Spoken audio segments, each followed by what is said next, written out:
घर वाले चाहते हैं कि सना मकबूल जो है वो सबसे माफ़ी मांगे।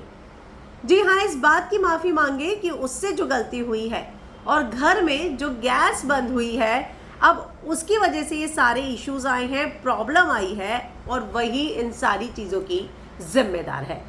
तो यहाँ अब एक बात सामने आ रही है जहाँ पर शिवानी ने जाकर सना के सामने चुगली की और कहा कि भाई यहाँ पर सब चाह रहे हैं कि तू माफ़ी मांग। सना कहती है कि किस बात की, क्योंकि तेरी वजह से राशन नहीं आ रहा, गैस बंद है, तेरी वजह से घर में किसी को खाने को कुछ नहीं मिल रहा, तो इस बात की माफ़ी जो है उसे मांगनी चाहिए। लेकिन सना जो है वो कहती है कि मेरी जब मर्जी होगी मैं तब माफ़ी मांगूंगी ना, जब मेरी इच्छा होगी, मैं किसी के प्रेशर में आके माफ़ी नहीं मांगूंगी।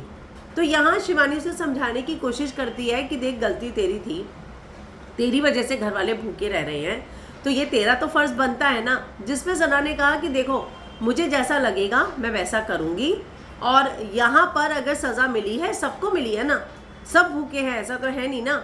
तो उसने बोला, शिवानी ने यही तो कि गलती तेरी थी, सब भूखे हैं। तो सना ने बोला, देख मुझे नहीं लगता है, और अगर मुझे लगेगा भी, ऐसा नहीं है कि मैं इस पर सोच नहीं रही हूँ, लेकिन मैं तभी माफ़ी मांगूंगी जब मुझे लगेगा।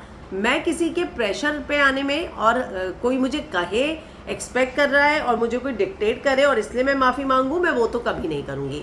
तो हम आपको बता दें कि सना बाहर वाली बनी, उसने आउट ऑफ एक्साइटमेंट विशाल को ये सारी बातें बता दी। और विशाल को ही क्यों पता चलता है, पहले लवकेश का भी विशाल को पता चला, सना का भी विशाल को, तो खैर उसने आउट ऑफ एक्साइटमेंट विशाल को बता दिया। और यहाँ उसके बाद बिग बॉस ने बोला कि सबसे बड़े रूल का उल्लंघन हुआ है। और मुझे ये नहीं समझ में आता कि इन लोगों ने लवकेश केस में इतनी चक्की पीसी थी, चक्की पिसाओ, उसके नॉमिनेशन तक की, एलिमिनेशन तक की नौबत आ गई थी, तो भी ऐसी फालतू गलती ये लोग कर कैसे सकते हैं। तो आपको क्या लगता है कि क्या वाकई में यहाँ पर जिस तरीके से अब चीज़ें हुई हैं, सना को माफ़ी मांगनी चाहिए? आप क्या कहोगे? कमेंट में अपनी राय लिखकर हमें ज़रूर बताओ।